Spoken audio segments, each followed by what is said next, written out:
Question दिया हुआ है साइन इनवर्स 2x प्लस 5, इसका समाकलन ज्ञात करना है। इस 7.3 में जितने भी कंसेप्ट हैं, जितने भी क्वेश्चन सॉल्व करेंगे, जितने भी कंसेप्ट इसमें यूज होने वाले हैं, वो ऑलरेडी हम इसके पहले वाले लेक्चर में बता चुके हैं। अगर आप लोग वो लेक्चर नहीं देखे हैं तो पहले जाकर के उस लेक्चर को देखिए, तब जाकर के ये आपको बहुत अच्छे से समझ में आने वाला है। फिर भी हम यहाँ पे अगर इसको हल करेंगे तो बताने वाले हैं कंसेप्ट को, वो तो हर लेक्चर में चलता ही रहेगा, लेकिन अगर उसको आप एकदम डेप्थ में समझना चाहते हैं तो इसके पहले वाले जो लेक्चर हैं उसको आप जरूर देखिए, वहाँ पे हम बहुत अच्छे से एक्सप्लेन किए हुए हैं। तो यहाँ पे है साइन स्क्वायर 2x प्लस 5, जब भी स्क्वायर में दिखे, 3 घात में दिखे, 4 घात में दिखे, कितना हो घात में दिखे, उसको बदल करके 1 घात में लाना है। अब जब 1 घात में लाएंगे तो उसमें कुछ फार्मूले की जरूरत पड़ेगी।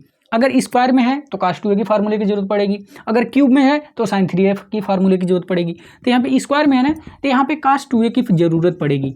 cos 2a बराबर जानते हैं होता है 1 - 2 sin स्क्वायर a। तो अगर यहाँ से हम sin स्क्वायर a का मान निकालें तो यहाँ पे क्या मिलने वाला है, ये इधर आएगा, ये उधर जाएगा, तो 1 - cos 2a अपान में 2। तो यहाँ पे बहुत ही ध्यान से समझ लीजिए, अगर यहाँ पे साइन स्क्वायर a है तो इधर देखिए 1 घात में मिल रहा है, लेकिन यहाँ पे एंगल जो है ना, उस एंगल का यहाँ पे 2 गुना मिल रहा है, ठीक है ना। तो बस वही काम हम लोग यहाँ पे करने वाले हैं। तो जरा यहाँ पे जो साइन स्क्वायर 2x प्लस 5 दिख रहा है, इसको जब लीनियर में यानी कि 1 घात में बदलेंगे तो ये किसके जैसा हो जाएगा, ये 1 - cos 2 फिर a मतलब ये टोटल एंगल, तो 2x प्लस 5 अपान 2 हो जाएगा। अब इसको थोड़ा और सिंप्लीफाई करते हैं, इस 2 को इसके बटे करेंगे तो 1/2 होगा, माइनस यहाँ पे 1/2 cos, अब ये ब्रैकेट हटेगा तो अंदर गुणा कर देंगे तो हो जाएगा ये 4x प्लस 10 हो जाएगा।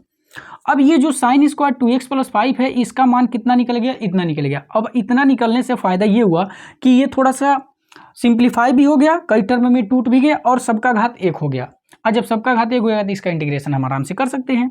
तो इसलिए अब यहाँ पे क्या हो जाएगा, integration sine square 2x plus 5 into dx। अब इसका मान यही निकला है तो ये हो जाएगा इंटीग्रेशन, ये 1/2 माइनस 1/2 cos 4x प्लस 10, ठीक, और यहाँ पे है dx।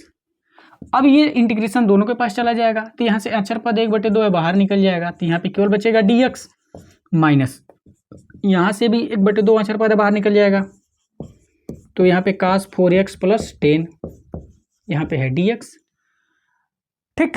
अब आगे यहीं पे कर लेते हैं 1/2, dx का इंटीग्रेशन केवल x से ही होता है, माइनस, बहुत ध्यान से समझिएगा, हम यहाँ पे cos का इंटीग्रेशन होता है साइन, तो ये साइन 4x प्लस 10 होगा प्लस c, लेकिन यहाँ पे लीनियर में है ना ये, तो इसका जो कोफिशिएंट होता है इंटीग्रेशन में, इसके कोफिशिएंट से डिवाइड करते हैं, तो यानी कि 4 से डिवाइड करेंगे और ऑलरेडी 2 है तो फाइनली हो जाएगा 1/8 और यहाँ पे प्लस c, यही हो जाएगा आंसर।